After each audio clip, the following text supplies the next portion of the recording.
તો એ હવે કેવું બનાવો છો હમણાં છે ને આ કન્ટિન્યુ બધા કપડા વેર વિખેર પડ્યા છે અને આ ઈસ્ત્રી સાગર ઈસ્ત્રી અહીં તને એ ઘરે કામ કરવાની મજા આવે કાંઈ એ કઈ નહીં કામ તમે પ્રોફેશનલ ન હોય ને એટલે તમારે તમારા આઈડી પ્રાઇવેટ જ રખાય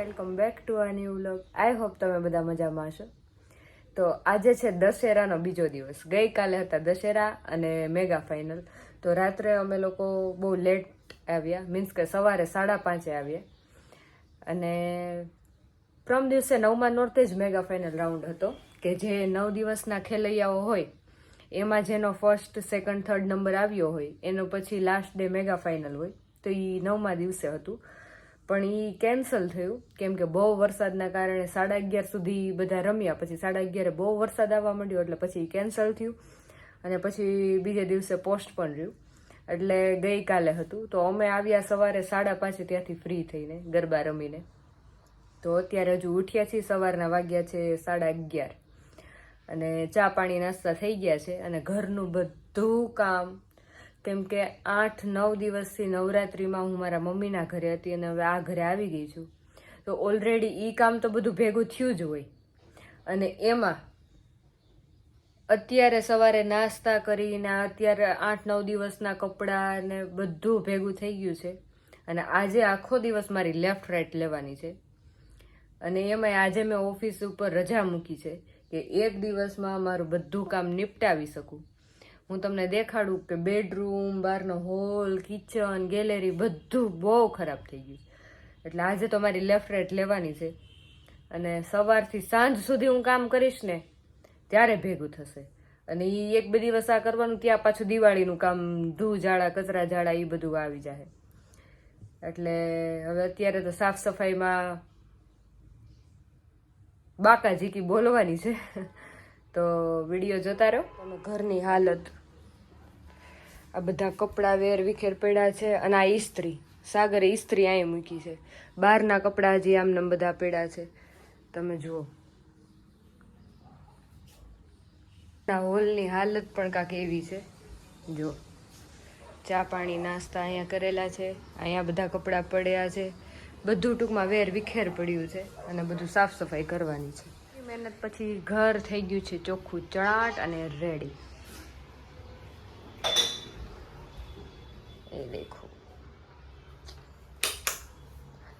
ઘર નીટ એન્ડ ક્લીન થયા બાદ હવે છે રાતના ડિનરનો ટાઈમ તો આજે જમવામાં બનાવવાનું છે ભાખરી વઘારેલું દહીં એટલે કે દહીંની તિખારી અને ખીચડી રાતના ડિનરમાં તો પહેલાં હું ફટાફટ ભાખરી બનાવી નાખું પછી વઘારેલું દહીં અને છેલ્લે ખીચડી કેમ કે ખીચડી ગરમા ગરમ હોય એટલે ખાવાની મજા આવે એટલા માટે છેલ્લે ખીચડી તો વઘારેલું દહીં કોનું કોનું ફેવરિટ છે અને તમે કઈ રેસીપીથી બનાવો છો એ મને કહેજો અને હું કેવી રીતે બનાવું છું એ હું તમને કહીશ મોસ્ટલી દહીં લસણવાળું હોય તો લસણમાં વઘારીને આપણને ભાવતું હોય પણ હું કાંઈક એવું કરું છું કે પહેલાં લસણની ચટણી એમાં થોડાક ઓનિયન ચોપ કરેલા અને મરચાં અને બીજું તમારે જે મીન્સ કે વેજીટેબલ નાખવા હોય નાખી શકો અને એમાં દહીંનો વઘાર કરી અને એ પ્રમાણે દહીંની તિખારી અમે લોકો બનાવીએ છીએ તો તમે કઈ રીતે બનાવો છો એ મને જરાક કોમેન્ટમાં જરૂર જણાવજો અને અત્યારે હવે થઈ ગયું છે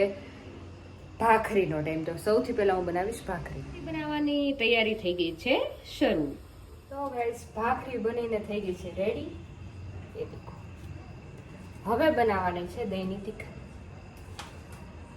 આવી ગયા જોઈએ આપણે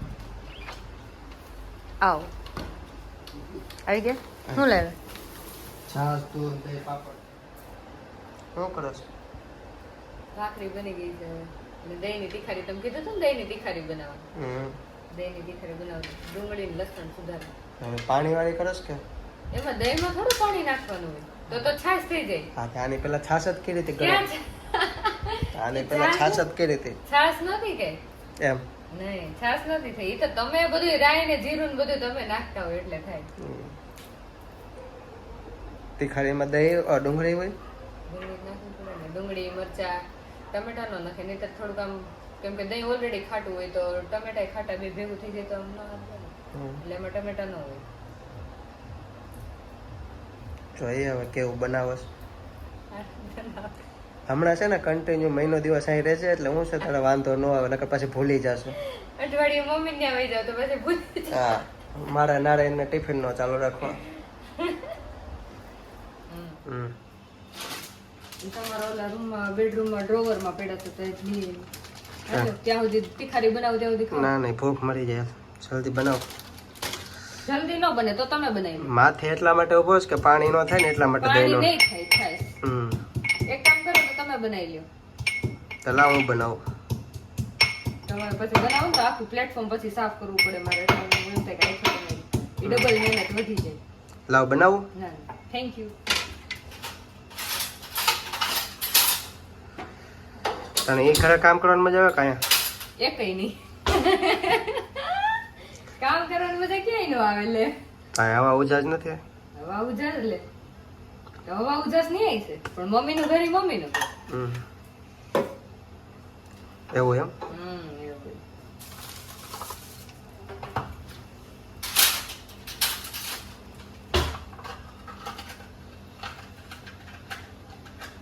કઈ કરાવ? તમે ખાલી બેસો ઈ જ બહુ મોટી મદદ થઈ જાય. આલ્યો સમોસા ખાવા? ના સમોસા નથી ખાવા.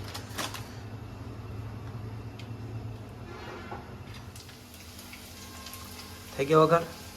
થઈ ગયો એક બંધ કરાઈ જાય ને પછી બધા મસાલા નાખી દેવાના ચટણી મીઠું રાઈ જીરું એમ. આ તો હવે મને છાશ નહીં થાય તમે જોઈ લેજો. એટલે તો મને કહો છો. હા હું તમને શીખવાડું માસ્ટર શેફ ને હું શીખવાડું થોડું.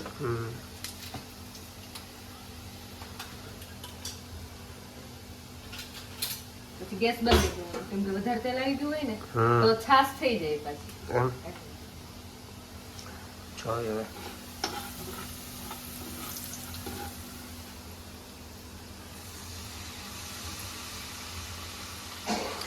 તો કઢી બનાવવાની હતી નાળવાળ હમણાં બનાવું બનાવવાની ક્યાં છાશ છાશ લઈ આવ્યો તો ખરી. એટલે તમારે દહીં તીખારીને કઢીને બધું ખાવ. ભૂલમાં એક સારું ભૂલમાં એક સારું ચખાડી દે ને કઢી. હા કઢી છે ને સૌથી વધારે મસ્ત મારા મમ્મીની બહુ થાય. એમ એ અમારા બધા વખાણે કુટુંબમાં તારી મમ્મી બહુ મસ્ત કઢી બનાવે. અચ્છા મારે એની જેવી જ કઢી બનાવે. અમુક ઓલું કેમ કે વારસાગતમાં આવે હા એ વારસો આવ્યો. ખાલી દહીંની તીખારી બનાવવાની અને ખીચડી બનાવવાની. તો ખીચડી કેન્સલ રહીશ ને હવે અત્યારે એને એમ કીધું કે હવે કઢી બનાવ એટલે દહીંની તીખારી બની ગઈ છે અને હવે કઢી બનાવવાની થઈ ગઈ છે રેડી. અને હવે પાપડ શેકવાનું કામ છે. સાગર પાપડ શેકે આવડે છે ને પાપડ શેકતા? એક નંબર. બસ ખાલી એક જ આવડે છે પાપડ શેકતા. આ તો કઢી કોને બનાવી? મેં જ બનાવી. કોણે બનાવી? સારું થયું એલા વિડીયો લીધો તો સૌત રહે ને કોણે બનાવી. તમને આવડે છે કઢી બનાવતા? તો તે બનાવ્યો નહીં વિડિયો. બાકી કેમ કઢીનો વિડિયો નો આવ્યો? લે કેમ બને કઢી કયો હાલો? એ તો તમે માથે ઉભા હતા એટલે તો કયો જ ને. તો બીજા બ્લોગમાં બતાવી દઈશ કેમ બને. આટલા બધા પાપડ કેમ શેકો? બસ પણ પાપડ મજા આવે. એટલા બસ સાગર મૂળ 5 છે 2 ઓછા. પપ્પા ખાઈ નથી પપ્પા દાંત નથી. પેલા બહુ પાપડ વેલાસ મારી હાટુ કા હવે શેકો.